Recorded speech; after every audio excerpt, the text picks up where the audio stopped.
Hi, I'm your host, Rick Sessinghaus, and excited to launch Flow Golf Podcast. Each episode, we will share stories, interview experts, and share cutting-edge strategies for peak performance. Here's my co-host, Hallam Morgan, to explain more about FlowCode Golf. Thanks, Rick. FlowCode Golf is a framework of strategies, principles, and techniques that take us from fear to the state of flow, the state of optimal performance, and the zone where we play our best golf. You can find out more about FlowCode Golf at www.flowcode.golf.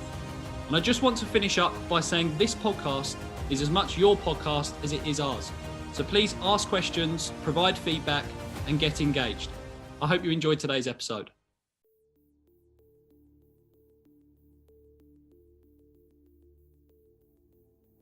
Rick, back again for another episode. Always a pleasure, and I'm excited to discuss a little bit more about your experiences over the last 2 years or so. I want to dive into because it's a topic I've been thinking about in quite a lot of detail recently and having conversations with various players about conserving energy, about energy management. We talk so much about time management in this world and making sure we're productive, but energy management, in my opinion, is even more important.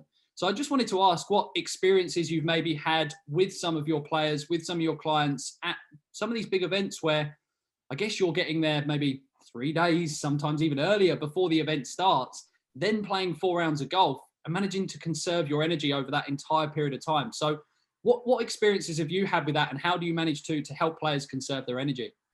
Yeah, it's a great question, and it's underutilized in the sense that we get caught up in our world about time management and so on and so forth. But when we think about performance, you need energy to produce that. You and I talk about flow states, and being in a focused state requires a lot of energy.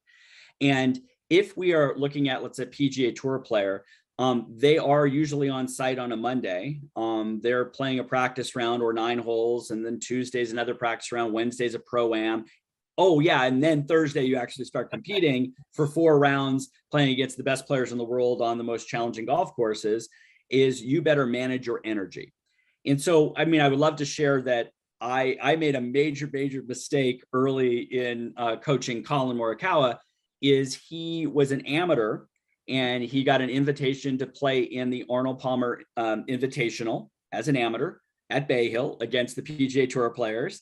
And so it was a very exciting time. Okay. It was exciting for him. It was exciting for me.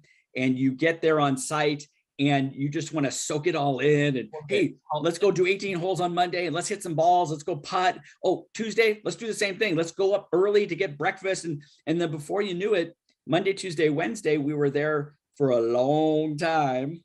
Yes, we're practicing hitting balls, but you're trying to soak in the environment. Now, that sounds like a positive thing, because it was a wonderful week. Yet then Thursday happens and Friday happens. And then he spoke to me after the fact of, he played all 4 rounds. He made the cut, which was awesome as an amateur.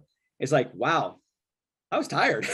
It's like, you were tired. I mean, okay, I get that. But it was tired about energy management.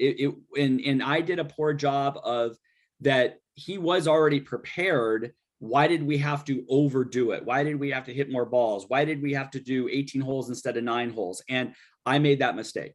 And he was excited too to be there. Don't get me wrong. Yet afterwards we go, okay, we have to find a better way to prepare. So Thursday you're fresh, and Sunday on the 72nd hole when you're putting out, you're fresh and you have energy. Definitely. And so that was something that we learned. And then we've made refinements along the way. And part of that is, what do we do? When are we actually ready? So that's an interesting question. Some people are still grinding Wednesday night before the tournament, and they're working on TrackMan numbers and they're trying to get perfect. Instead of, you got to get to a point where you just say, hey, I'm ready. I've got a game plan. I've done my practice, but you also have to recover. Flow states are also about a recovery phase, is that you put in all this time, you better recover. Okay. And there's a lot of players out there who are doing a lot of physical type stretching, and they have their physio working on them, and they're doing mindfulness and meditation, and they're doing things to, recover. Okay. And that's energy, right? Yep, absolutely. It's actually really interesting, Rick, because it reminds me of exactly what we educate in the FlowCode Golf Academy, which is these 4 phases of flow. So you have the build-up phase, which is that kind of the stress, the release of cortisol, the hard work, maybe some frustration in there as well.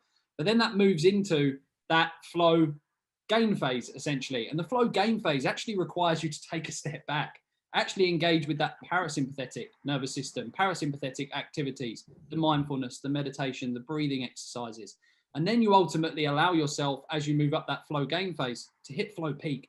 And that flow peak is where we want to be as we step into the Thursday, as we step into day one. And then, as you mentioned, you come back down the other side, the flow transition phase. And that ultimately is where you need to do that recovery. You need to reset. You need to rejuvenate some of the things that you've used up.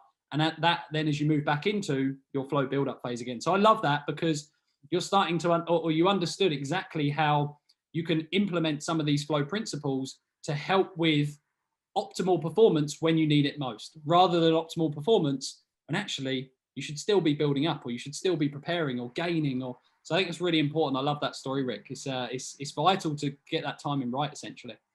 It is, and it does. You do have to experiment with it, and you have to understand that these elite athletes are traveling, and there might be jet lag, and there might be other things that are contributing to it.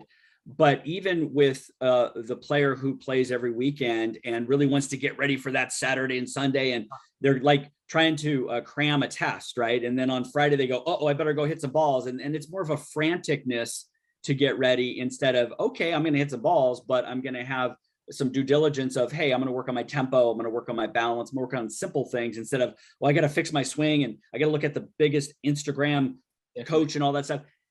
That's not only, that's energy very poorly, not from a physical standpoint, but more of a cognitive standpoint, as we're distracted and we're not on task as much. So part of it's physical, but most of it is mental, is like, what are we paying attention to? And part of that is also really believing I am ready for this event. And we do certain things with preparation. Of course, we want to practice round. Of course, we want to do things like that.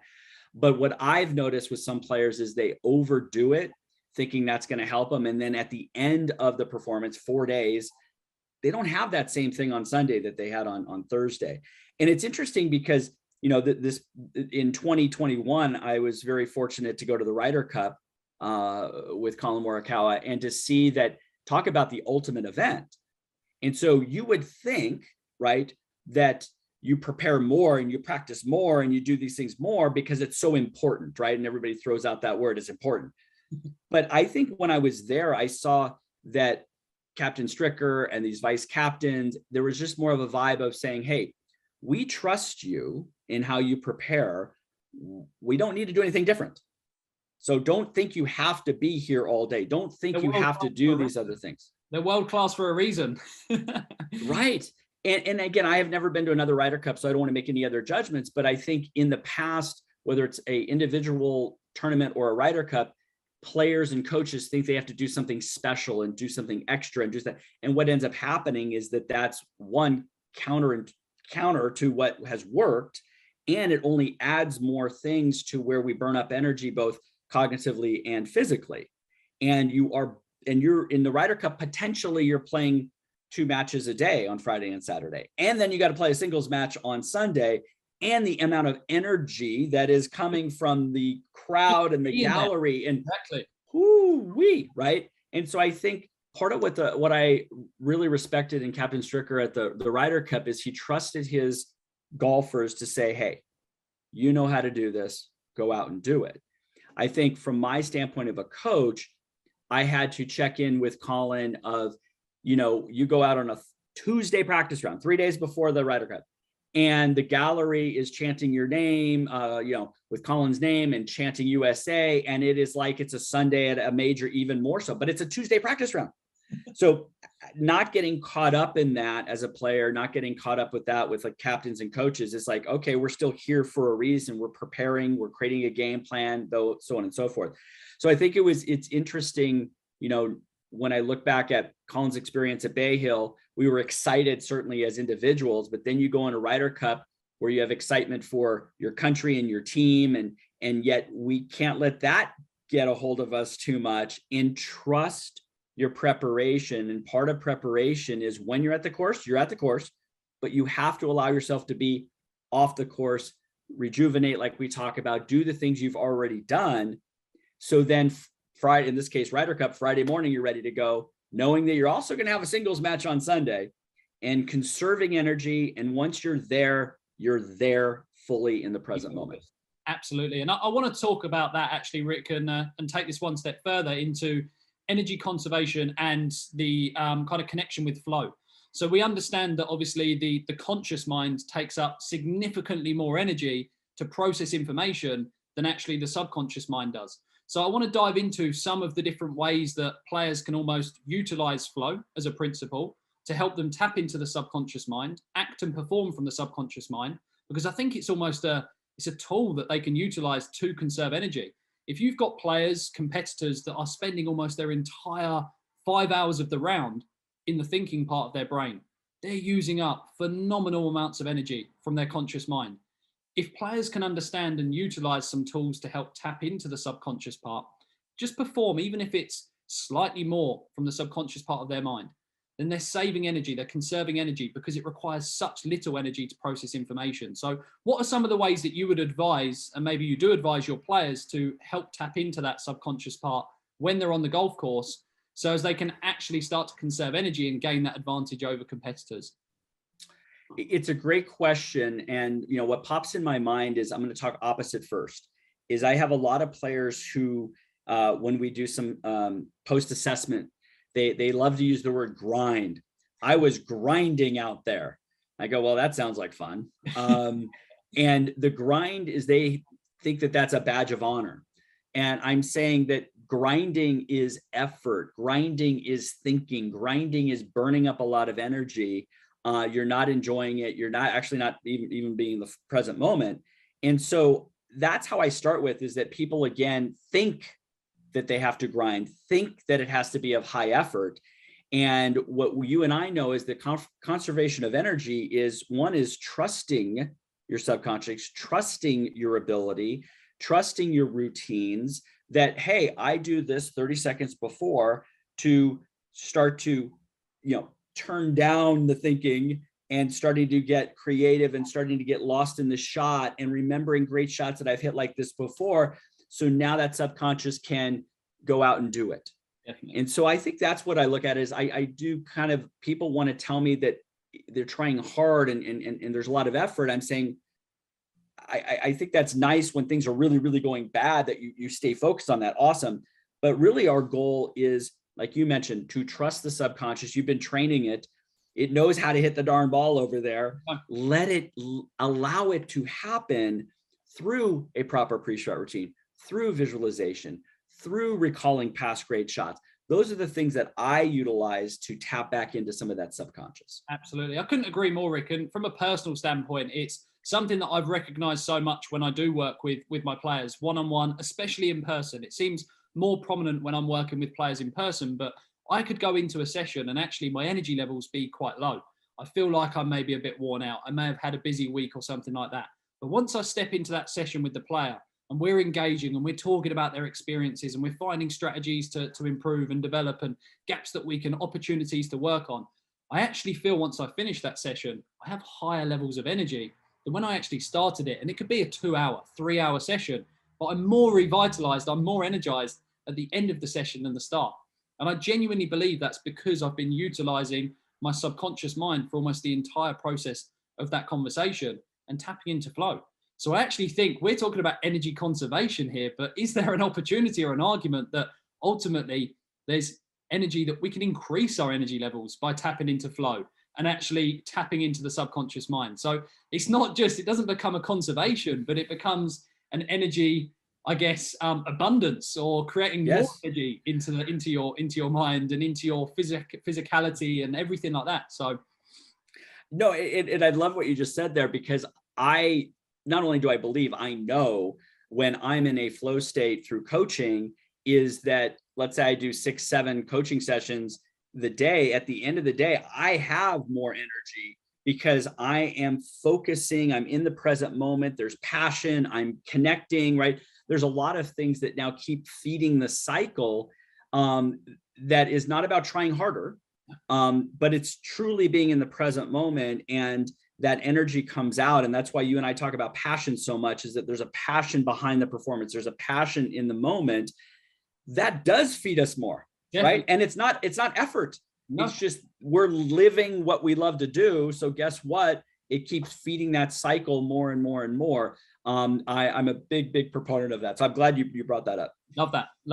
Rick, what a fantastic conversation again. These just seem to keep getting better and better. I always look forward to them. I'm looking forward to the next conversation even more, to dive into even more of your experiences in 2021, 2020, and stuff like that. So Rick, thanks again. Really appreciate the conversation, and let's keep bringing value. You got it. All right, Hallam. Thank you.